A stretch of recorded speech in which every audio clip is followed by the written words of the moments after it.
And action. Halo, gue Ifzioir dan ini monolog gue. Ya Allah, ganjel. Apa sih nih? Handphone kali ya? Enggak, coba cek dulu. Oh. Jualan terus. Nggak laku-laku, bro. Enak tuh. Hah? Enak, tapi kurang laku. Aduh, cerita apa ya? Ceritain ini deh. Kenapa bisa terjun ke stand up comedy gitu. Jadi teman-teman, saya itu dari SMP emang udah suka nge-MC gitu. Jadi di sekolah saya tuh kan ada namanya Sabtu Ceria. Jadi setiap hari Sabtu itu kita pada senyum semua. Emang gila. Enggak, jadi di sekolah aku itu waktu zaman SMP gitu tuh setiap hari Sabtunya ada program namanya Sabtu Ceria. Jadi anak siswanya itu dibebaskan untuk melakukan kegiatan apapun. Nah, kan aku anak OSIS tuh. Jadi waktu itu kegiatannya ada yang kayak mecahin pala guru. Enggak dong, yang positif dong. Mecahin pala guru, tapi begini. Aduh. Positif kan? Sorry Bang Ajis. Sorry Bang Alif. Ya jadi ada enggak Bang. Jadi ada kegiatan gitu kayak kadang-kadang solo song gitu. Terus ada lomba masak, ada lomba baris berbaris, apa aja lah. Dan karena saya di OSIS kan, jadi zaman SMP itu saya disuruh kayak nge-MC gitu. Sebenarnya saya tuh orang yang cukup pemalu gitu waktu SD. Waktu SD tuh pemalu banget. Karena badan gendut gitu kan. Ya sampai sekarang juga gendut sih. Sampai sekarang gendut. Tapi dulu tuh gendut dan buluk banget lah, buluk banget. Saya dulu waktu SD tuh pakai baju yang tipis banget gitu. Saya inget banget tiap mau ketemu cewek yang saya suka itu kan, jadi ini kelasnya nih. Ini kelasnya cewek yang saya suka, ini kelas saya gitu. Saya nggak pernah lewat sini. Saya pernah, ya. Saya nggak pernah lewat sini, tapi saya lewat bawah terus gitu karena malu. Padahal dia juga nggak peduli. Saya tuh orang gitu. Dia nggak peduli gitu.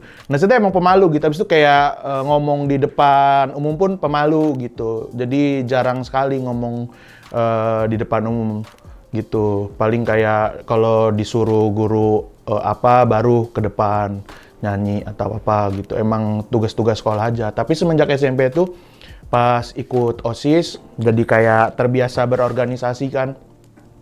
Terbiasa ngomong di depan orang-orang. Akhirnya saya jadi cukup berani sih. Yaitu tadi tuh gara-gara si Sabtu Ceria itu, jadi setiap Sabtu saya hampir kayak selalu nge-MC gitu. Acara itu gitu setiap Sabtu. Jadi gara-gara saya sering nge-MC itu, malah sekarang sih jadi kayak orang yang apa ya, bisa dibilang banci tampil sih. Jadi tiap ada panggung tuh kayak justru pengen tampil mulu. Saya inget banget dulu tuh ya waktu zaman saya SMA, karena saya udah banci tampil tuh sejak SMP. Saya waktu SMA itu tiap ada orang yang MC di mana gitu, saya kayak ngapa nggak saya aja sih yang MC gitu, kayaknya lucuan saya gitu. Bener Bang, bukan sombong Bang, bukan jumawa gitu. Parah. Enggak, sampai saking aku banci tampilnya itu nih teman-teman semua. Jadi kalau misalnya MC-nya tuh yang di panggung lagi, biasanya kan ada, sorry ya tadi lampunya rusak, jadi udah diganti lampunya. Nggak usah banyak protes ya kalian ya. Nggak nyumbang kan? Kita nyumbang nih. Berapa? Sebutin dong. Ada lah. Lanjut ya. Lanjut lagi. Tadi sampai mana sih? Ada yang tahu nggak? Boleh komen di bawah. Mana nih? Udah komen belum? Oke. Oh ya, sampai situ ya. Jadi ya waktu betul tuh pas saya kalau misalnya lagi ngelihat orang-orang MC di Lampung ya waktu itu ya, karena kan di Lampung nggak terlalu banyak ya MC yang lucu gitu ya. Jarang ada 2 orang waktu itu, siapa ya? Pokoknya terkenal lah dia. Sering di TVRI, sering di TV Lampung gitu-gitulah. Nah, itu terkenal. Saya kalau ngelihat dia tuh kayaknya saya bisa dah nge-MC kayak orang-orang itu gitu. Bisa juga lucu kayak gitu. Bahkan tuh kalau misalnya ada MC-MC yang ngasih door prize kan biasanya gitu kan kalau acara ngasih door prize gitu. Saya tuh selalu orang yang tunjuk tangan gitu. Saya bukan pengen hadiahnya. Jadi saya pengen ke panggung, pengen ngelucu-lucu aja, ditanya ngelucu, jawab nggak bener gitu, ngelucu gitu. Dan itu ya kayaknya Baci tampil tuh dari situ deh. Habis itu saya dulu sempat bercita-cita waktu SMA itu kayak pengen kuliah di Bandung, di Unpad. Karena pengen putih. Kan putih, dingin gitu kan.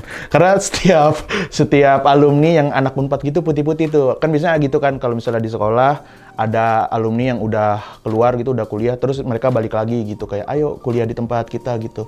Nah setiap ngeliat anak-anak yang Unpad itu selalu putih-putih gitu, makanya saya pengen kuliah di Unpad gitu. Nah dari dulu tuh cita-cita saya tuh emang kayak pengen jadi artis gitu, aneh banget ya.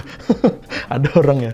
Jadi saya tuh udah merefleksikan kehidupan saya itu waktu SMA itu pokoknya ini habis sekolah, saya nanti kuliah di jurusan komunikasi Unpad, terus jadi penyiar radio, terus nanti jadi MC lah di Bandung gitu kan, jadi MC di Bandung, habis itu nanti dikenal orang, habis itu nanti jadi artis gitu di Jakarta gitu. Taunya iya gitu. Tapi kebalik dulu, jadi stand up comedy dulu, baru penyiar radio iya gitu, terus yang lain-lain gitu. Nah sebenarnya proses saya stand up itu cukup sulit ya. Jadi saya nggak jadi kuliah di Bandung ya. Saya kuliahnya di Yogyakarta. Tadi kan saya pengennya komunikasi. Saya komunikasi juga bahasa Arab tapi sastra Arab di UGM gitu. Akhirnya kuliah di Yogyakarta. Terus saya masih bercita-cita pengen jadi artis juga, tapi kayaknya sudah mulai pudar gitu, lebih realistis lah waktu itu, karena kuliah di sastra Arab apa ya pekerjaan yang paling keren kalau misalnya lulus dari sastra Arab. Saya dulu tuh pengen banget jadi diplomat gitu, kerja di Kemenlu gitu, keluar negeri gitu kan. Tapi pas udah kenal stand up sih, saya melupakan cita-cita itu. Saya pertama kali tahu stand up itu ngelihat videonya Bang Radit waktu itu, yang sama Pandu. Enggak, belum ya? belum sampai situ. Saya ngeliat video Bang Radit yang stand up tuh, yang di komedi cafe. Komedinya Papa Ramon, Papana, kecintaan teman-temannya. Saya ya waktu itu ngeliat videonya Bang Radit, wah bisa nih saya emang ngelucu-ngelucu kayak gini nih gitu kan. Karena saya dulu waktu di kuliah pun, waktu di sastra Arab itu saya nge-MC juga, tapi nge-MC kayak acara apa moderator seminar, terus nge-MC-in acara kampus gitu, acara jurusan gitu. Jadi maksud saya masih berkecimpung lah di dunia public speaking dan entertainment, walaupun cuma di jurusan gitu. Entertainment ya apa ya? Ya itulah pokoknya. Nah habis itu saya ngeliat kan video Bang Radit, wih apa nih? Stand up comedy gitu. Saya belum pernah tahu gitu jenis kesenian ini gitu. Wah ternyata ada yang begini-gini ya, ngomong-ngomong lucu-lucu gitu. Saya sering gitu gini-gini gitu. Akhirnya saya coba cari-cari di Yogyakarta gitu. Di mana gitu ya tempat buat berstand up comedy itu. Waktu itu udah mulai agak booming tuh stand up comedy. Habis itu saya ngelihat di Yogyakarta itu ada komunitas stand up Indo Jogja. Di situ ada Slow waktu itu kan, Slow itu ada Mas Anang, ada Mas Awang, ada Mas Alit waktu itu rame banget tuh yang nonton. Saya ngeliat tuh kan di Jeronimo Cafe dulu, saya ngeliat di situ. Abis itu orang, wah gini ya kayaknya, seru juga ya ngomong sendiri di depan terus diketawain gitu. Tapi saya masih agak takut tuh waktu itu, karena saya belum terlalu ngerti budaya Jogja kan, maksudnya. Saya nih orang Lampung, kalau ngomong-ngomong di sini lucu nggak ya gitu. Saya masih agak takut tuh, masih belum berani waktu itu open mic di komunitas stand up Indo Jogja. Akhirnya saya di komunitas stand up UNY dulu. Saya di kampus UNY dulu, saya pertama kali open mic. Jadi sebelum saya open mic pertama kali, yang open mic itu justru teman saya. Saya tuh jadi punya partner nge-MC dari Lampung namanya Ridho Akbar. Ini orang lucunya luar biasa nih. Tapi dia nggak melanjutkan karirnya. Jadi kalau mungkin melanjutkan karir, bisa lucu banget sih ini orang. Saya temenan sama Rido ya. Rido ini partner MC saya itu dari Lampung. Kita kuliah bareng di Yogyakarta. Dia kuliah di UNY, saya di UGM gitu. Dia awal-awal itu dia duluan tuh yang nyoba open mic gitu. Saya belum berani tuh, kita belum berani open mic dah tuh. Dia ngomong-ngomong asal aja, dia improv gitu, nggak nulis materi. Dia, lucu banget, semua orang ketawa di situ kan. Wah bisa juga nih kayaknya saya nih gitu kan. Akhirnya minggu depannya saya nyobain open mic tuh di stand up UNY itu. Saya nyobain open mic, saya coba nulis materi. Dulu belum tahu cara-cara nulis materi stand up comedy gitu. Cuma mengandalkan ini aja Pak, selama saya nge-MC dulu, nih bolak-balik agak pegel, lama-lama muter. Iya, saya cuma mengandalkan sense waktu nge-MC gitu, ya masih main kayak singkatan. Saya ingat dulu ada materi gitu. Saya tuh cita-citanya dulu pengen jadi dokter, karena dokter itu orang kaya. Karena dokter itu ada artinya, dokpetnya terbel. Dompetnya terbal gitu. Itu open mic pertama, dompetnya terbal. Tapi orang ketawa loh. Karena pembawaan saya aneh banget. Jadi waktu open mic pertama itu saya, aneh banget. Pakai kacamata hitam gitu kan. Terus pas disambut MC saya lari-lari gitu udah jadi wow gitu. Abis itu udah nyanyi-nyanyi nggak jelas gitu. Saya ingat materi. Saya tuh suka juga membuat lagu gitu, kayak lagu-lagu dari Macedonia. Saya suka buat bling bla bla bla bla gitu. Bener, dari awal udah gitu ya. Jadi kalau ada yang bilang saya anehnya dibuat-buat, dari awal dulu udah aneh saya. Jadi apa? Bingung. Itu pertama kali open mic, wow udah pecah banget lah ya. Karena saya ngajak teman-teman saya, Sastra Harap 30 orang. Jadi mereka ketawa. Abis itu yang lain juga ketawa sih. Saya inget banget waktu saya di open mic UNY itu saya ketemu sama Bang Benedion sama Om Imot. Om Imot itu adalah komika Suci 2. Dia itu mentor saya, my guru di Yogyakarta. Dia bilang waktu itu, wah kamu keren nih katanya. Ini pertama kali saya open mic ya. Nih kamu keren nih. Saya yakin nih kamu bisa jadi komik yang hebat lah gitu. Nanti bisa hidup lah di dunia entertain. Dari situ saya semangat gitu. agak motivasi nih cerita. Ya beneran saya semangat banget tuh di situ kan. Bang Bene juga waktu itu bilang, iya nih unik gitu katanya, aneh gitu tapi banyak gerakannya gitu. Aktif bener gitu di panggung. Dan dari situ saya udah mulai berkomunitas, saya ikut komunitas stand up Indo Jogja waktu itu. Dan waktu saya ikut komunitas stand up Indo Jogja itu justru saya belum pernah, ini kemana Bang kameranya? Bebas. Iya, waktu saya ikut komunitas stand up Indo Jogja itu saya justru belum pernah open mic tuh, pertama kalinya. Jadi waktu itu saya ingat Mas Anang Batas itu bikin lomba apa ya, iya tuh Mas Anang, my guru, sahabat Bang Ajis. Ya Mas Anang, halo Mas Anang. Iya itu dia bikin lomba tuh Mas Anang. Berani jadi komik. Iya itu kalau nggak salah ininya ya. Abis itu saya berlomba tuh sama komika-komika yang udah senior di Yogyakarta kayak Bang Noel, kayak Mas Gigi, si Benny juga. Benny ikut lomba nggak ya? Iya Benny juga kayaknya ikut deh. Dia ikut. Abis itu saya ikut lomba dari babak penyisihan. Abis itu babak final. Alhamdulillah langsung juara tuh waktu itu. Nggak nyangka juga padahal saya aneh-aneh aja gitu di panggung gitu. Baru waktu pas udah juara itu mulai kenal kan sama teman-teman stand up Jogja gitu kan, mulai ikut open mic di situ. Open mic udah kayak orang gila dah, seminggu tuh bisa kayak 3 kali, 4 kalian gitu. Dan saya ya beneran Bang, soalnya di Jogja itu kan komunitas kampusnya banyak banget, kayak ada komunitas UNY, UAD, UGM. Nah, itu tiap hari tuh saya cuma keliling-keliling open mic. Nggak kuliah, saya nulis materi aja. Bangun nulis materi, open mic. Jarang lah kuliah gitu. Jadi gara-gara stand up nilai saya langsung jeblok ya. Bayangin nih, saya di semester pertama itu IPK itu masih 3,9. Waktu ikut stand up itu IPK saya 2,6, 2,7. Stand up bikin goblok.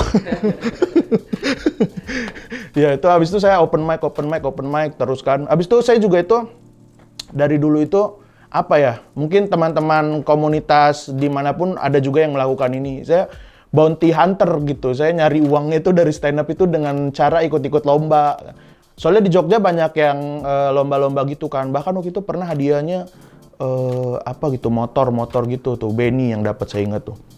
Oh, Bang Ajis ininya. Jurinya Bang Ajis ya? Ya, aku nggak juara tapi waktu itu. Tapi waktu itu udah yakin juara padahal. Ternyata yang juara Benny. Ngelunjak emang Benny. Saya juara. Hah? Buat bayar utang. Iya, buat bayar utang. Buat bayar, aduh. Jadi waktu itu ikut lomba. Sering banget pokoknya. Ya juara 1, kadang-kadang nggak juara, kadang-kadang juara 2. Pokoknya ya itulah. Ditempa di perlombaan-perlombaan gitulah di stand up di Jogja gitu. Dan akhirnya saya itu beberapa kali tuh ikut suci juga, ditolak baru berapa menit, maaf kata baru berapa menit, maaf gitu sama Pak De Indro, udah biasa lah. Sebenarnya saya tuh udah nggak pengen gitu ikutan suci ya, karena saya kan waktu itu udah pernah ikut street comedy juga kan, terus saya udah pernah kayak dipanggil Metro TV gitu kan, udah tampil juga lah di Metro TV sekali. Saya sih karena emang suka ya sama stand up comedy, maksud saya nggak ikut suci pun karena dulu tuh suci tuh prestisnya, sekarang juga sih sampai sekarang tuh kayak prestisnya kalau masuk suci tuh wah hebat banget lah, itu salah satu pencapaian yang luar biasa lah kalau kita sebagai komika itu. Tapi saya dulu mikir ya udahlah, karena saya memang suka sih, saya yakin aja gitu, saya pengen berkarir di dunia stand up comedy ini, ya udah jalan aja, berkarya terus gitu. Tapi waktu itu kan saya ingat tuh, saya waktu audisi Suci 4 di Yogyakarta saya nggak diterima tuh sama Bang Radit. Saya baru ngomong 1 menit langsung maaf gitu. Saya sedih banget tuh gitu. Karena dari Suci 2, Suci 3 itu saya ikut kan. Itu sama itu dimaaf-maafin juga gitu kan. Gimana sih ini caranya bikin Bang Radit ini ketawa gitu, bikin Bang Radit ketawa, Pak De Indro ketawa. Pak De Indro masih ketawa-ketawa dikit gitu. Bang Radit nih kayak jahat banget nih orang gitu. Tapi saya sekarang ngerasain sih jadi Bang Radit gitu, ngeliat orang-orang yang nggak lucu audisi gitu. Ya saya dulu tuh kayak gitu, orang-orang yang nggak lucu itu gitu kan. Maaf. Sampai udahlah suci lah. Ngapain? Gitulah. Gitulah. Lu gatel lagi.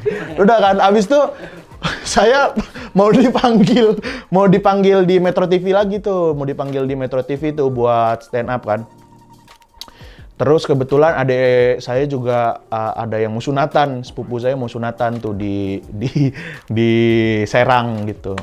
Kebetulan audisi Jakarta itu tanggalnya deket-deketan tuh sama sunatan adik saya, sama saya dipanggil Metro TV itu. Sebenarnya saya udah nggak pengen ikut audisi kan, karena ya itu tadi alasan saya tadi. Tapi kayak yang lain kayak Bang Bene, kayak Bang Noel gitu-gitu pada motivasi lah. Ayo ikut lagi, kamu tuh berpotensi gitu katanya. Ayo bisa yuk ikut yuk gitu. Ya udahlah akhirnya saya karena saya dimotivasi gitu kan dan nothing tulus, akhirnya saya ikutan aja tuh. Di luar tuh udahlah bodo amat lah, nggak diterima juga nggak apa-apa lah gitu, nggak masalah lah, ngantri gitu kan. Ngantri seperti biasa kan audisi Suci, masih rame-ramenya waktu itu, Suci 4 tuh masih rame banget gitu. Ngantri. Udah nothing tulus waktu itu. Habis itu saya ketemu Bang Ari Kriting tuh, inget banget tuh. Bang Ari Kriting juga udah beberapa kali ketemu gitu kan. Dia ngomong ke saya gitu, Hip, kau kenapa kemarin di Jogja katanya, nervous gitu kata dia. Kan mungkin dia juga dengar cerita gitu. Udah di sini ini aja, lepas aja katanya. Kalau perlu masuk-masuk ngomong kontol aja gitu. Beneran Bang, udah kau langsung teriak itu aja kata dia. Ya nggak bisa dong Bang, kata aku gitu. Maksudnya saking dia gergetan gitu sama saya, kenapa nggak lepas gitu waktu audisi. Kan kadang-kadang gitu ya, ada orang-orang yang waktu di show tuh bisa lepas sekali, tapi tiba-tiba pas di ruang audisi jadi melempem gitu. Udah akhirnya saya dengerin kata Bang Ari itu kan, iyalah udahlah bodo amat lah, nggak keterima juga nggak apa-apa. Udah tuh waktu nothing tulus saya bawain materi, ketawa tuh kan, Bang Radit ketawa, Pak De Indro ketawa gitu. Abis itu kru-kru pada ketawa gitu, lolos nih gitu kan. Abis itu agak-agak belibet dikit gitu kan, gitu agak belibet gitu.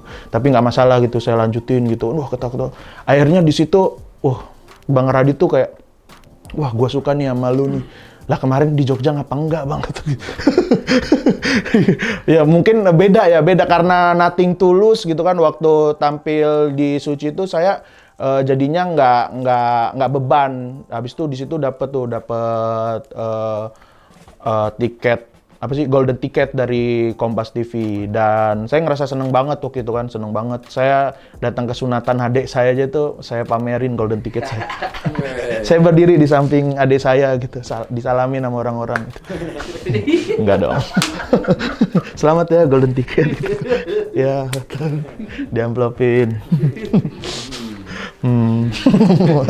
Udah sampai situ saja tadi ya. Udah tuh, habis itu ya udah ikut kompetisi gitu kan. Nah pas ikut kompetisi itu ternyata melelahkan sekali gitu ya. Jadi buat teman-teman yang pengen masuk Suci sih mungkin siap-siap sih, karena pas di kompetisi itu bener-bener lelah banget sih, kayak nulis materinya, habis itu capek deg-degannya, karena beda banget sih suasana kompetisi itu. Jadi setiap minggu itu pasti deg-degan sih. Dan saya tuh kayak hampir menyerah juga tuh, kayak di minggu keberapa, minggu kedua apa minggu ketiga gitu. Ah udahlah, kayaknya capek bener ya begini ya gitu. Habis itu saya inget banget waktu itu lagi di Jogja kan kita dulu waktu Suci 4 kan bolak-balik dari Jakarta, Jogja, pulang kampung itu kan, kita dipulangin gitu. Saya kayak udahlah males-malesan lah, nulis materi lah, udahlah keluar nggak apa-apa gitu. Memang orang motivasi di awal aja kan. Tapi tiba-tiba Ko Ernest nelpon saya tuh, inget banget saya. Ko Ernest tiba-tiba nelpon, nggak tahu nomor dari mana tuh Ko Ernest tiba. Kayaknya dia nyari di Yellow Pages deh, Hipsi. Gitu. Sorry Ko Ernest. Sama Temera tuh berdua dia. Sama Sky juga mana, Hipsi. Udah ya. Udah dapat nomor handphone saya, ditelepon saya tiba-tiba mau ke Ernest kan. Hipsi, iya, ini siapa ya? Kata saya gitu. Ini Sky. Oh iya. Oh, Sky siapa ya? Kata. Anaknya Ernest kata dia gitu. Oh ya udah, mana Ko Ernestnya? Kata saya. Nah kan ditelepon. Ini Ko Ernest ya? Bukan, ini Temera gitu. Ko Ernest mana sih? Kata. Itu lagi di belakang kata. Yaudah Temera apa kabar? Enggak. Saya ngobrol tuh sejam lah sama Temera. Enggak ya. Habis itu Ko Ernest kan tuh. Hipsi, gimana sih lu nih? Gue gregetan banget ngeliat lu tuh. Ayo dong kata dia. Semangat dong. Gue tuh pernah ngeliat lu stand up gitu. Oh iya, Ko Ernest pernah ngeliat saya stand up waktu di stand up night UGM. Dia pernah ngeliat saya stand up tuh, dan ayo kayak gitu, semangat dong kata dia gitu kan. Udah kan diangkat kan teleponnya, dibanting kayaknya, pang gitu kan. Anjing semua gitu. Enggak ya. Ko Ernest enggak setemperamen itu ya, enggak. Udahlah pokoknya dari situ tuh saya langsung semangat tuh. Nulis saya langsung saya habiskan berbuku-buku gitu untuk nulis materi gitu. Bahkan kadang-kadang sampai di lantai-lantai gitu. Bang Ajis ketawanya jangan karena gak enak banget. Ini buat teman-teman komika dan juga teman-teman di luar sana yang suka bilang saya tuh stand up kan asal-asal kan. Maksudnya kadang suka ngomong asal, dan kayaknya stand up saya itu mudah. Enggak bro, saya itu stand up bener-bener nulis tuh sampai berlembar-lembar, beneran yang aneh-aneh itu juga saya tulis tuh. Jadi kalau misalnya udah lu mahip ngomong asal aja lucu gitu, enggak, saya tuh nulis banget orangnya. Karena saya tahu tulisan saya itu nggak bagus, jadi nulisnya itu harus banyak gitu, jadi saya bisa mendapatkan materi-materi yang bagus dari saya nulis banyak itu gitu. Jadi jangan ngegampang-gampangin aja, udah lu ngomong asal aja hip gitu. Emang ngomong asal lucu nih, coba saya ngomong asal ya. Lucu. Lucu juga. Emang iya sih ternyata. Ya udah tuh dari situ saya semangat gitu kan, semangat gitu sampai akhirnya saya keluar di 5 besar gitu. Tapi saya nggak masalah gitu di 5 besar. Saya udah cukup jauh lah itu dari target saya gitu, karena itu saingannya udah gila lah. Di 5 besar itu udah ada siapa ya, udah ada Bang Abdur, udah ada Bang David, udah ada Bang Pras, udah ada Zawin gitu. Udah bisa ngelewatin Dodit aja tuh udah luar biasa, karena Dodit tuh digadang-gadang akan jadi pemenang Suci 4 waktu itu. Udah luar biasa banget lah. Dan dari perjalanan Suci 4 itu saya keluar kan dari Suci, dan alhamdulillah sampai sekarang gitu kan saya masih terus berproses gitu di dunia stand up comedy ini. Saya sih cita-cita nggak muluk-muluk sih, nggak pengen terlalu terkenal banget. Yang penting saya bisa terus berkarya sampai saya tua gitu ya. Dan insya Allah juga nih, sekalian promo juga nih, insya Allah nih bulan, nggak apa-apa Bang ya?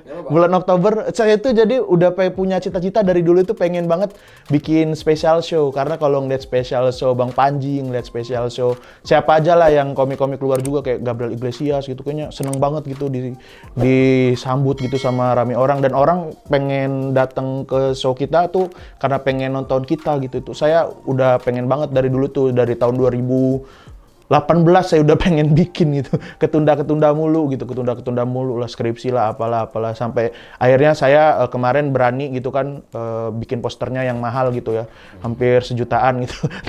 jadi kalau nggak jadi show-nya sayang gitu, posternya udah bikin mahal gitu ya.